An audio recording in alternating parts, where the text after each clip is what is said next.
My mother is from. Can someone please turn on? Come on, guys. Somebody, like for the record, I don't know who this is. I don't want to hang up some kind of rude, but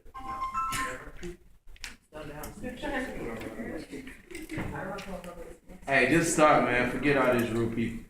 Okay, so my mother is from South Africa. She's from Johannesburg. She's a little bit off the sea from like Benoni, Johannesburg. So since my mother is from South Africa, I decided to do Nelson Mandela. Madiba, that's what the people call him, because he's from this tribe, the Xhosa tribe. So the people in South Africa call him Madiba, but he's known to call Nelson Mandela.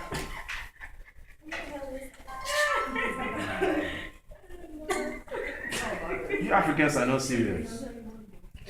yeah, African too. You know that, right? I am African too, I know. So this The is rude ones. You guys. Nelson, I can't pronounce it. Mandela. He was born July 8, 1918. So today, at this point, he's actually 94 years old. And he's actually in the hospital right now because he has pneumonia.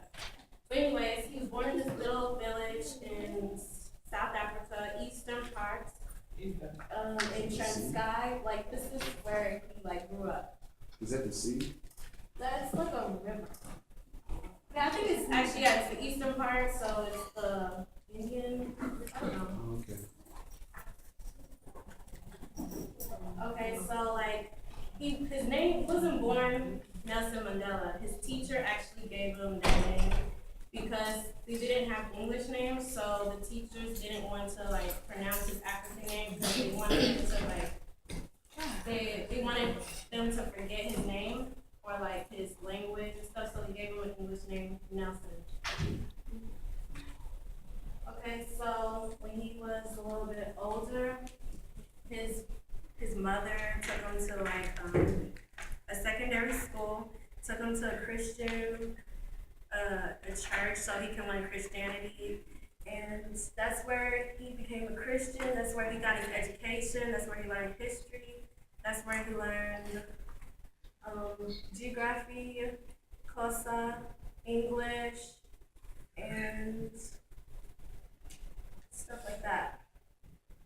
And like, you know, he's from a royal family in the village, so his mother wanted for him to leave all the tradition, customs behind, all the witch doctors, traditions, and stuff behind, and learn Christianity. And when he went to school to learn Christianity, he learned, you know, he got his education and stuff like that. When he was 16, he went through, you know, a passage to bring a boy to manhood. He went through a passage of circumcision. And At 16. I refuse. They gave him the name Daliponga. Why? He had a that big one. means he went through his rite of passage. Oh, okay. I thought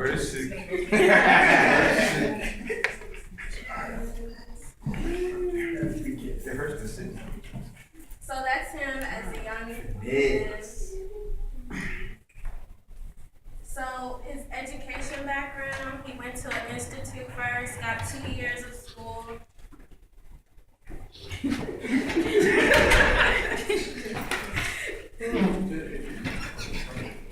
So Your phone was ringing up.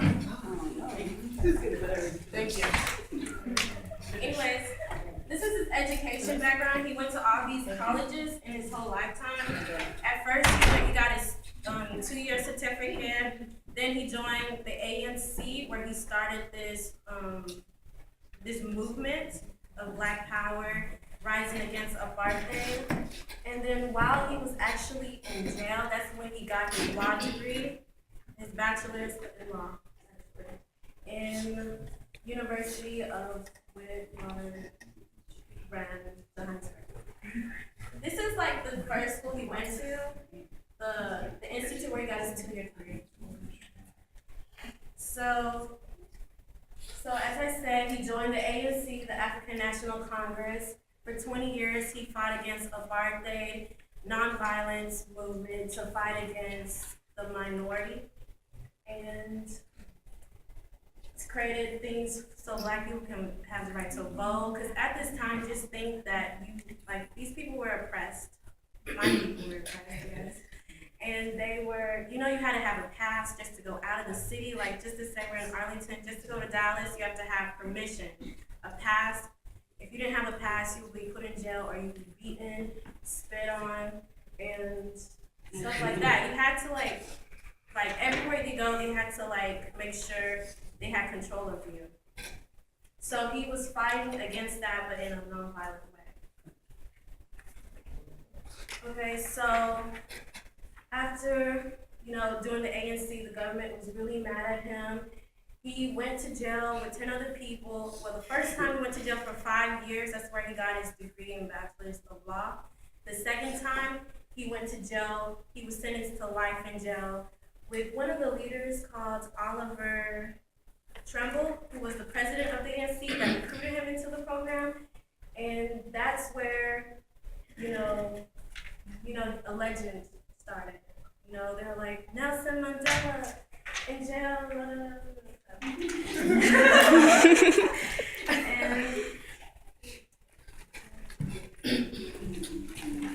Okay, so while he was in jail, the young people started to rise against the government.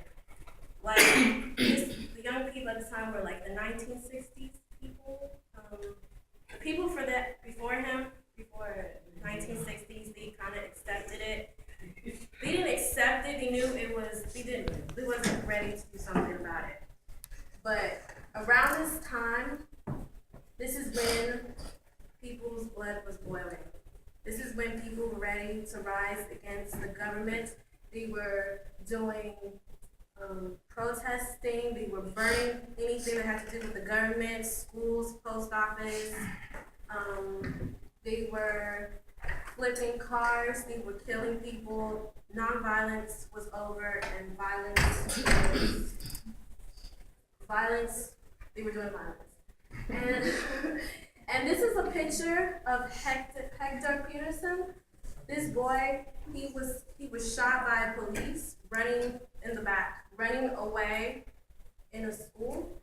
And a photographer took this picture, and this was in every newspaper in South Africa. This is one of the pictures. This is the picture that started a change in people. This picture is the 1976 riot. It's called Hector Peterson. He was the first youth to be shot dead on the school ground in the streets. No, the kid. The dead kid is Hector. The photographer's not in the picture because he's taking the picture.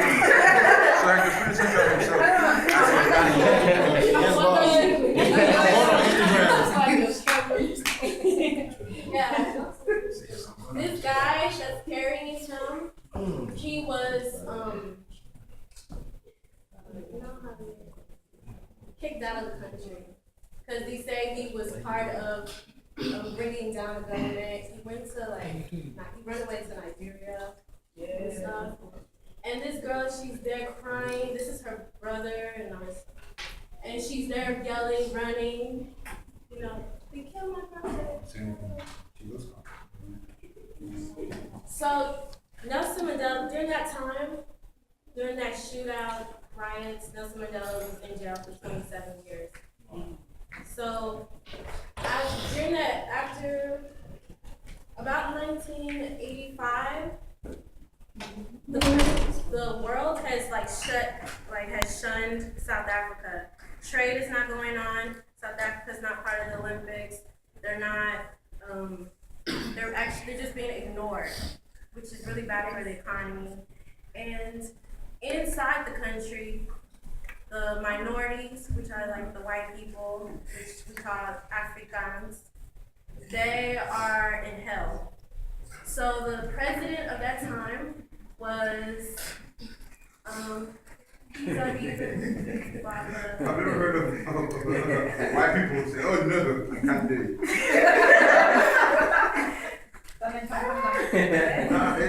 I mean, I'm not gonna lie, I'm kind of happy to hear that, but at the same time, it's just like, Well, just know, like, we got our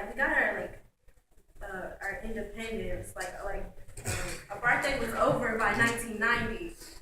By that time, like, Ghana had their independence, like, That's good. 1967. can you let Like, right? Ghana had their independence in 1967, and other countries. 57. When? 57?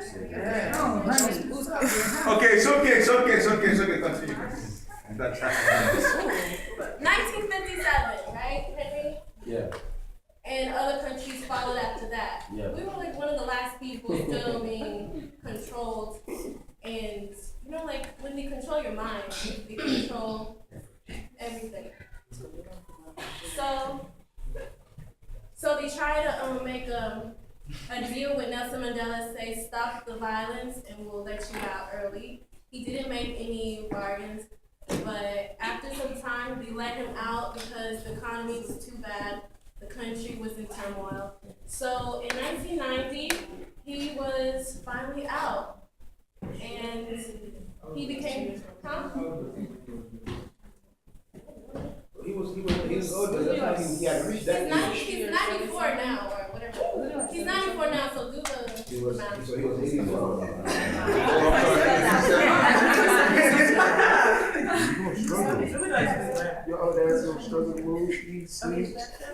Okay, you guys can please pay attention He now. was out February 11, 1990. The streets were filled with people celebrating Nelson Mandela, Viva! And his political group ANC took over the government. He became president in 1993. He served one term, and which is 4 years. And after that, he retired and he let somebody else take over the government. Black person. And during those 4 years of his presidency, his goal was just to keep the country united. His thing wasn't to punish the white people. It was to make them a little bit comfortable, and to make sure the Asians, the Indians, were all okay. They don't leave the country, because he said he thought we all needed each other. So, and his goal was to finally let Black people vote, or Africans vote.